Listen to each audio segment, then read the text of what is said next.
Bonjour à tous, Véronique Declercq ici de l'alimentation joyeuse. Alors nous voilà au jour numéro 3 de cette séquence de conseils et recettes pour passer des bonnes fêtes. Alors des bonnes fêtes, pour moi, ça veut dire en profiter tout en gardant l'énergie et la ligne.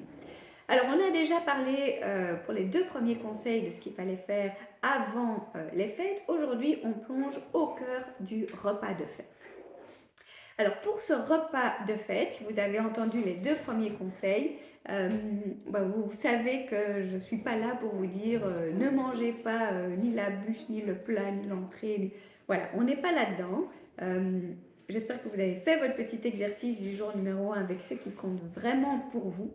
Et donc, le conseil que je vais vous donner pour pendant le repas, ce n'est pas nécessairement un conseil d'aliments. Alors, si ça vous intéresse ce genre de choses-là, je vais beaucoup plus loin sur quels sont les aliments festifs qu'on peut vraiment exploiter à fond pour ces fêtes, quels sont les pièges aussi dans les repas.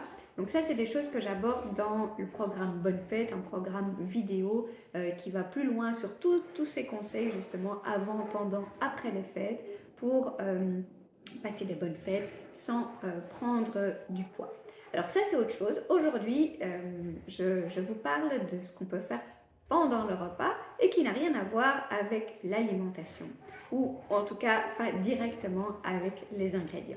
Le conseil du jour pour passer un repas en profitant et sans en sentir trop les conséquences par la suite, c'est au niveau de la durée et de la vitesse et quelque part aussi de la quantité. Alors je m'explique. Quand on est dans un repas festif avec plein de gens, la famille ou des amis, voilà, il y a de l'ambiance, il y a plein de bonnes choses aussi, on ne fait pas nécessairement attention à la vitesse à laquelle on mange, à bien mastiquer, à poser ses couverts, etc. Alors c'est tous des bons conseils, si vous y arrivez, faites-le évidemment. Mais c'est vrai que ce n'est pas toujours évident. Moi, ce que je vous propose, c'est en début de repas, ou vous le savez peut-être même à l'avance, vous repérez la personne qui mange le plus lentement. Et vous vous interdisez de terminer avant elle. Donc vous devez repérer parmi les convives qui est celui qui a le rythme le plus lent. Et c'est sur cette personne-là que vous vous calquez.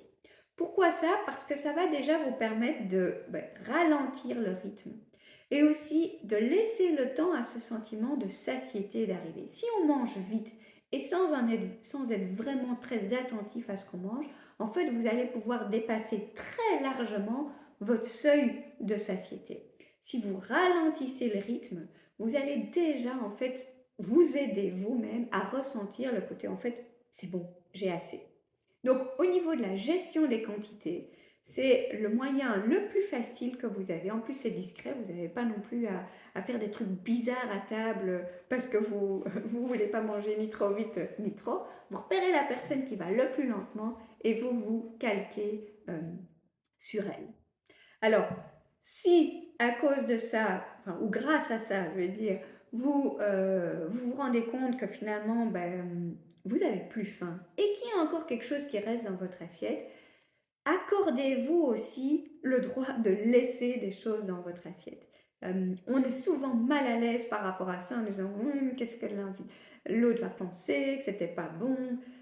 On peut très bien exprimer plein de choses en disant que c'était bon, c'était recherché, ça vous a plu, sans nécessairement devoir vous resservir 5 fois pour faire honneur au plat. Faites d'abord honneur à votre corps vous-même et faites honneur au plat et aux autres en les complimentant, les remerciant, mais ne vous remplissez pas juste par politesse. Ça, c'est une mauvaise option. Donc, calquez-vous sur la personne la plus lente et s'il reste dans votre assiette, soyez à l'aise avec le fait de laisser et de ne pas finir votre assiette par politesse, tout simplement, ou par habitude également.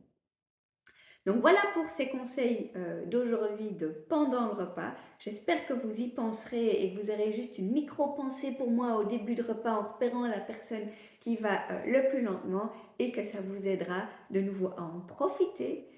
Profiter de ce qui vous fait plaisir pendant ce repas, mais pas juste déraper à finalement se resservir sans s'en rendre compte, terminer alors qu'en fait on a on a déjà plus faim depuis longtemps. Plein de petites choses qui vont vous aider en fait à vous sentir mieux par la suite en n'ayant rien cédé au plaisir de ces repas de fête. Alors, on continue cette série aussi avec une petite recette que je vous partage aussi donc, dans l'email que vous avez reçu. Si vous ne les recevez pas, n'oubliez pas de vous inscrire, c'est gratuit et vous recevez automatiquement tout par email. Et demain, je vous parle aussi de ce qui se passe après les fêtes et comment est-ce qu'on aborde le lendemain de la veille, est-ce qu'il faut rattraper des choses ou pas, quelles sont les petites choses qu'on peut mettre en place facilement pour garder son énergie ou récupérer son énergie si besoin. Donc voilà, moi je vous dis à demain pour la suite.